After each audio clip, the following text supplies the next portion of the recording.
Hi guys, this chapter is about ratio and proportion exercise 12.1. So in this chapter we are going to cover the topic ratios, and why do we use the ratios? I'm just going to explain now. So we use the ratio, the term ratio, when we compare more than one thing.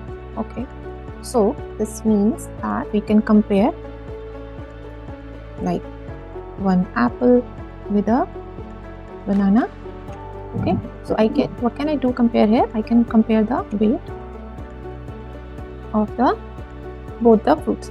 Okay, or either I can compare one apple's weight and more than one apple weight. So am I comparing the same unit? Yes, this is the same weight, and this weight must be in the weight or comparison.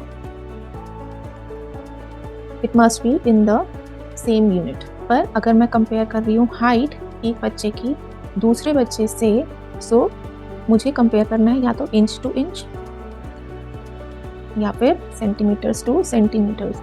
मैं ऐसे नहीं कर सकती कि एक का height centimetre में और एक की इंचेस में. सो ये कंपैरिजन गलत है. ठीक है.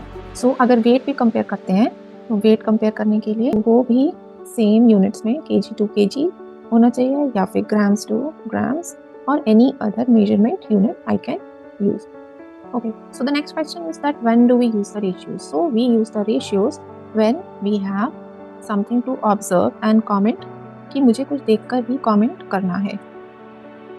Okay, और मुझे quantity wise comparison करना है. ठीक है. So अगर मेरी height जो है ये है और ये ट्री की हाइट कितनी होगी ये मुझे बताना है. सो इस ट्री की हाइट जो है मुझसे दोगुनी है. तो अगर मेरी हाइट x है मान लीजिए, तो ये ट्री की हाइट 2x है. मेरी हाइट अगर मान लीजिए 100 सेंटीमीटर्स है, सो ट्री की हाइट कितनी हो जाएगी 200 centimetres. Okay, so this is how we compare the things. So एक रेशियो हो गया ऑब्जर्वेशन से और दूसरा हो गया अगर ये हो गया ऑब्जर्वेशन से और ये हो गया अगर आपको डिफाइंड numbers और data दिया हुआ है.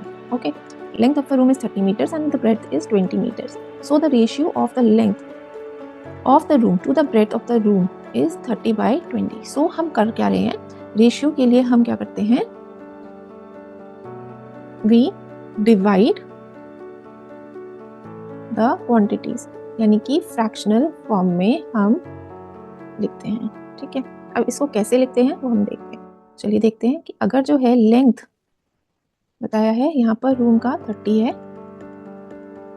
और ब्रेड्थ जो है वो है 20. सो इसकी रेशियो क्या निकलेगी? रेशियो के लिए आप लेंथ बाय ब्रेड्थ कर दीजिए. सो ये हो गया 30 by 20 और 3 by 2 इज द रेशियो. और रेशियो हम कैसे करते हैं symbolize? This is the symbol for ratio. So this is 3 by 2. Okay, ठीक है. So we divide the things to get the ratio. चलो, but sometimes we subtract the things to compare the things, but when the quantities are larger or the data given is huge, so we can't minus it and compare the things. Like मेरे पास यहाँ पर एक बनाना है, ठीक है, और आपके पास जो है मान लीजिए 5 बनानास हैं. सो आपके पास कितने ज़्यादा हैं? तो मैं क्या बोलूँगी 5 minus 1 is 4.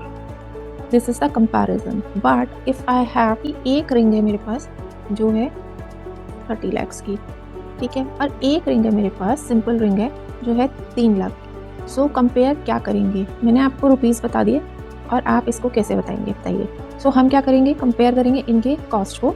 Compare the cost. ठीक है. बट अर्लियर मैं कह रही थी बनानास 4 ज़्यादा हैं, बट आप क्या कह रही हूँ कि 30 lakhs minus 3 lakhs is equal to 27 lakhs. 27 lakhs. So this 27 lakhs costlier है ये वाली रिंग इस वाली रिंग से. बट और is it a better comparison? No.